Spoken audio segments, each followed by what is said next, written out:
ఇక్కడ అమ్మ పాజిటివ్నెస్ గురించి ఇంకో మాట చెప్పాలి.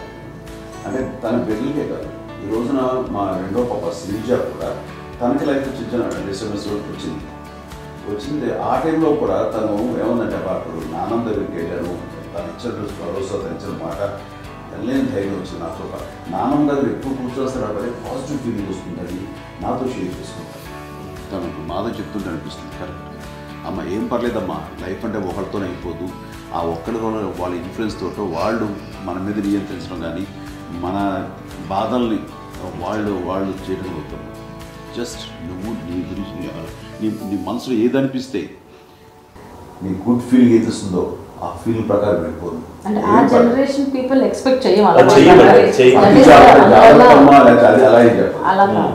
ధైర్యం ఉండి అందరికి ధైర్యం బాగా నూరుకొస్తారు. ఫాదర్ కూడా, మా నాన్నగారు కూడా అస్సలు ఎప్పుడు అనేవాళ్ళు, ఎప్పుడు మీరు పెట్టే చెయ్యి మీరు ఎప్పుడు పైన తప్ప తీసుకునేలాగా ఉండకండి, చేతులు పెట్టుకోండి అనే అట్లాంటివి చెప్తుండేవాళ్ళు. అందుకని మాకు ఇట్లా ఇండివిజువాలిటీ మాకు బాగా ఎప్పుడు కూడా ఒకళ్ళని అడగడం అని, ఈవెన్ బ్రదర్స్ని అడగాలన్నా కూడా మాకు అది పడిపోయింది మైండ్లో, కష్టంగా ఉంటుంది. సో నాకు అంటే ఆవిడ మా అమ్మ ఏదన్నా కొంచెం డిప్రెస్ అయినా నేను చాలా ఎక్కువ అమ్మకి షేర్ చేసుకుంటే అన్నయ్య కూడా లేడు. అన్నయ్య ఉన్నప్పుడు ఓకే, లేనప్పుడు నేనే ఎక్కువ షేర్ చేసుకునేవాడిని. బట్ ద బెస్ట్ థింగ్ మా అమ్మ దగ్గర నుంచి హగ్ అండి. ఈరోజు కూడా మా అమ్మని హగ్ చేసుకోకపోతే అంటే అది నాకు మా అందరిలోనూ, అంటే ఆవిడ పెద్ద చదువుకున్న వ్యక్తి కాదు, పెద్దగా నా ఎక్స్పోజర్ కాదు, కానీ ఇవాళ అన్నయ్య కానీ విజయ, మాధవి, నేను, కళ్యాణ్ బాబు ఈ రోజుకి టుగెదర్గానే ఉంటాం. మేబీ మాకు కొన్ని విషయాల్లో నాకు మా మాధవ్కి డిఫరెన్స్ ఆఫ్ ఒపీనియన్స్ ఉండొచ్చు, మా చెల్లికి మా అన్నయ్యకి అట్లా ఉండొచ్చు, కానీ ద ఇన్విజిబుల్ బాండేజ్ మా అమ్మ ఇచ్చింది. ఆ లవ్ అండ్ ఎఫెక్షన్, హగ్ అవన్నీ ఆవిడ నాన్ వెర్బల్ అడ్వైజ్ ఏంటంటే అందరూ అలా కలిసి ఉండాలనేది ఆవిడ నుంచి మేము నేర్చుకున్నామండి. అది ఇట్స్ ఈజ్ నాట్ వర్డ్లీ, అది నోటు మాట కాదు, అది వెర్బల్గా కాదు, నాన్ వెర్బల్గా చెప్పినటువంటి ఇది. సో అందుకని అది మాకు గొప్ప, మేమందరం ఇప్పుడు అలా ఉండడానికి కారణం, అంత కలిసి ఉండడానికి కారణం, మెయిన్ కారణం మా అమ్మ అండి. అది సో అందరూ ఉండాలనేది మా అమ్మ అడ్వైస్. ఇప్పుడు కూడా నేను ఎప్పుడైనా ఏదైనా ఫీల్ అయినా, అన్నయ్య ఫీల్ అయినా, లేదు నాన్న అట్లా వదుకు, ఇట్లా ఉండండి, ఇట్లా ఉండి ఇప్పటికీ చెప్తుంది. మేము ఎవరైనా ఎప్పుడైనా మా చెల్లితో గొడవపడ్డా అనుకోండి, నాన్న అట్లా అనకరా అని, ఎట్లాగా అంటే ఏమి లేదులేమ్మా, ఏదో అన్నాను కానీ ఫీల్ అవ్వకమ్మా, మేమందరం కలిసి ఆవిడని అసలు టెన్షన్ పెట్టవండి మేము. సో అలా అది ఆవిడ నేర్పించింది. అలా కలిసి ఉండటం అనేటువంటి బాండేజ్ని ఆవిడ తన ఒక హగ్తో చెప్పింది. అన్నయ్య సినిమా చూడండి, జాదుకే చెప్పి అంటారు, అది మా అమ్మ దగ్గరే ఉందండి. శంకరదాదాలో చెప్తారు చూడండి.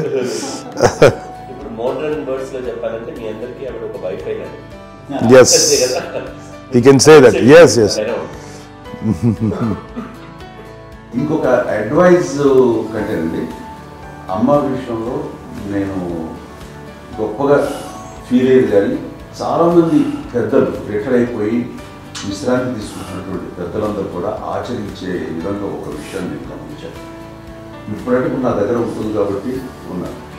అమ్మ విడిగా ఇంకొక ఇంట్లో ఉండేది, ఎన్ని సంవత్సరాలు నాన్నగారు గౌరవం దగ్గర నుంచి ఉండేది.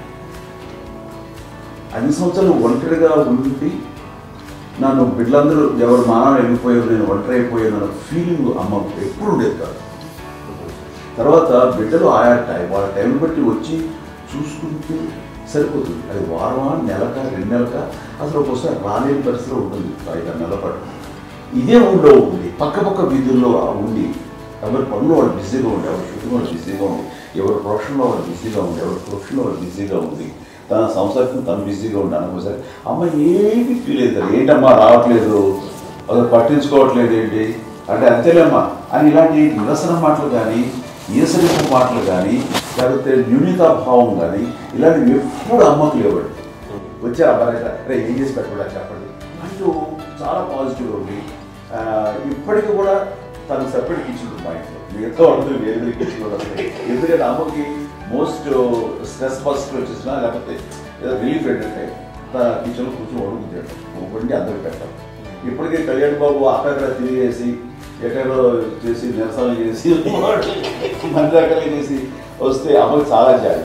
ఆడేదో ఇక మేము గుడ్లో కష్టపడుతున్నాం కానీ ఆడి ఎంతలో వెళ్ళేదో మీ టీవీలో వాటిలో అవి ఎక్కువగా చూపించేసరికి వాడే కష్టపడతారు, మేము కష్టపడలేదు ఫీల్ అమ్మకి. అందులో వాడు రాగానే ఎలా వచ్చావా అని అమ్మ ఎక్కడ కళ్యాణపడి ముందు అమ్మను కానీ ఎక్కడ కళ్యాణపోతుంది, తను ఎక్కడ ఉంటాడో ఏముంటుందో తెలుసు.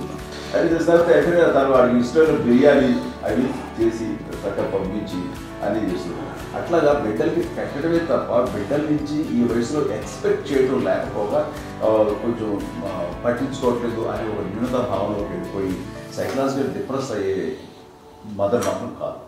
ఆ రకంగా మాకందరికీ భరోసా. మేము కూడా పెద్ద అయినా బిడ్డలు వాళ్ళ ప్రవృత్తి ఉద్యోగ రీత్యా వాళ్ళ వృత్తి రీత్యా వాళ్ళు దూరం అయిపోయి మనల్ని చాలా కమ్యూనికేషన్ గ్యాప్ వచ్చినా సరే బిడ్డలు నాకు దూరం అయిపోయి పట్టించుకోవట్లేదు. ఇలాగే చూసేవాళ్ళు వెళ్ళి ఎంత ఇదిగా పడేవాళ్ళు గురించి ఇప్పుడు ఏమైపోయానో అలా ఇంత పిక్చర్ బాధపడలేదు వాళ్ళకి అంటూ నెగిటివ్ సైడ్ ఆలోచించే విధానం ఏమీ.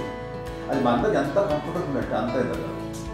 ఎందుకోపోతే మాధవ్ చూసుకుని మాధవ్ లేకపోతే నాగబాబు వెళ్తుంటాడు కళ్యాణం వల్ల మా విజయ్ చూసుకుంటున్నది సరే నా కళ్యాణ్ బాబు తను చూసుకుంటుంటాడు. ఇలా ఎవరో కూడా వెళ్తూ ఉంటాం. బట్ అమ్మ మాత్రం అది వెరీ గుడ్ హెల్దీ. నేను చాలా తల్లిదండ్రులు చూశాను, వాళ్ళు చాలా ఇదిగా ఉంటారు, పట్టించుకోవడం అర్థం చేసుకోగలం కానీ పట్టించుకోవాలి కదా అనేది ఉంటుంది. లేకపోతే ఫీల్ అవుతారు. అలా ఫీల్ ఏమి పైగా బిడ్డలు వస్తే వాళ్ళు ఏం చేసి పెట్టాలా అనే ఆలోచన. అది వెరీ హెల్దీ. చాలామంది ఆచరించాల్సిన గొప్ప విషయం అనుకుంటాను. చిన్నప్పుడు అన్ని ఆనందాలేనా, మర్చిపోలేని దుఃఖాలు కూడా ఏవైనా ఉన్నాయా? అమ్మ చెప్పాలంటే ఓపికకి గృహిణిగా తన బాధ్యతలు నిర్వర్తించడానికి ఆయన అన్ని రకాలుగా టేకింగ్ కేర్. దీనికి ఒక